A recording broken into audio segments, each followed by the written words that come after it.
Jésus commence son discours dans Luc chapitre 6, verset 20 en disant ceci. « Heureux vous qui êtes pauvres, car le royaume de Dieu est à vous. » Le monde nous dit que le bonheur dépend de notre compte en banque, de notre statut social, du nombre de voitures qu'on a dans notre parking ou du nombre de duplex qu'on a construit. Mais Jésus déclare que ceux qui reconnaissent leur pauvreté spirituelle et leurs besoins de Dieu sont les plus riches. Pourquoi ? Que Jésus puisse dire « Heureux les pauvres en esprit ». La richesse selon Dieu vient de l'humilité de cœur. C'est de reconnaître notre besoin de Dieu, car par Jésus-Christ, ce besoin, il est comblé. Tout ce que les hommes sont et tout ce que les hommes possèdent disparaîtra à la porte du tombeau. Tu n'emporteras absolument rien du tout avec toi.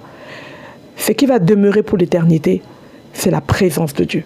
C'est la relation que tu as cultivée avec Dieu dans le secret, dans l'obéissance.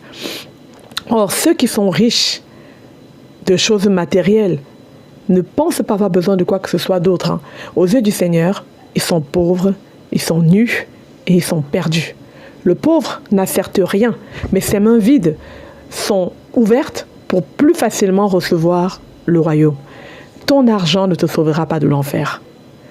Tes voitures, tes jets privés, tes duplex, ton compte bancaire, là, ça ne va pas te sauver de l'enfer. Ta suspension ne va pas te sauver de l'enfer.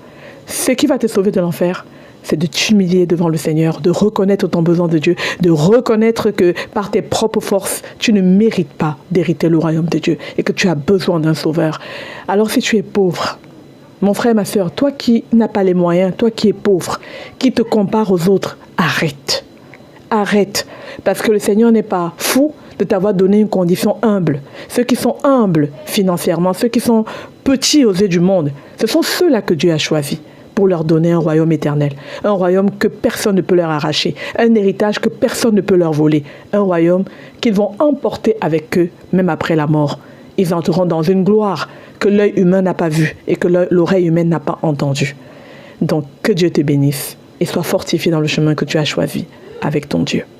Abonne-toi pour suivre la suite de cette série, que nous allons continuer dans les prochains épisodes. Que Dieu te bénisse. Amen.